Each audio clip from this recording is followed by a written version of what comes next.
Meat is muscle from an animal. By our technology, we actually are producing meat. It's just not in a cow. I'm a physician and I do mostly cardiovascular research, making tissues, especially blood vessels, for bypass grafting. The stem cell techniques are very useful for growing beef. We take a few cells from a cow, muscle-specific stem cells that can only become muscle. There's very little that we have to do to make these cells do the right thing. They divide by themselves, and if we provide those anchor points, the future tendons, they will self-organize into muscle.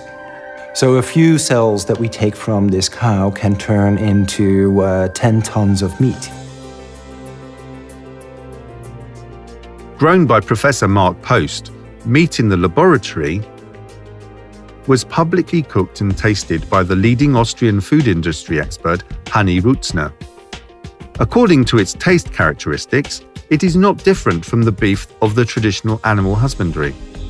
The only difference is that no animals were killed to create this laboratory sample.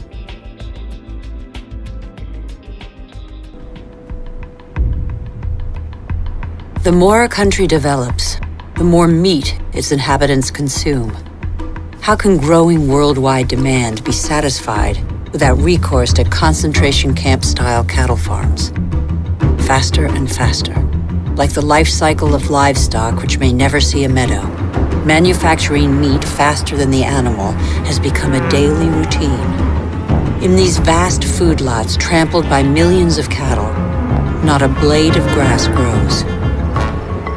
A fleet of trucks from every corner of the country brings in tons of grain, soy meal, and protein-rich granules that will become tons of meat.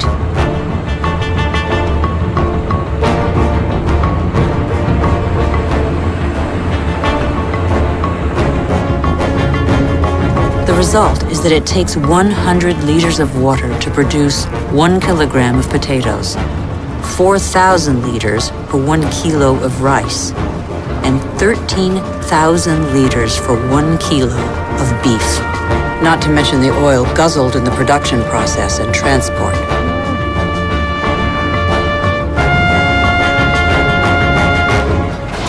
Our global rainforests are essentially the planet's lungs. They breathe in CO2 and exhale oxygen. An acre of rainforest is cleared every second, and the leading cause is to graze animals and grow their feed crops. That is essentially an entire football field cleared every single second. And it is estimated that every day, close to 100 plant, animal, and insect species are lost due to rainforest destruction.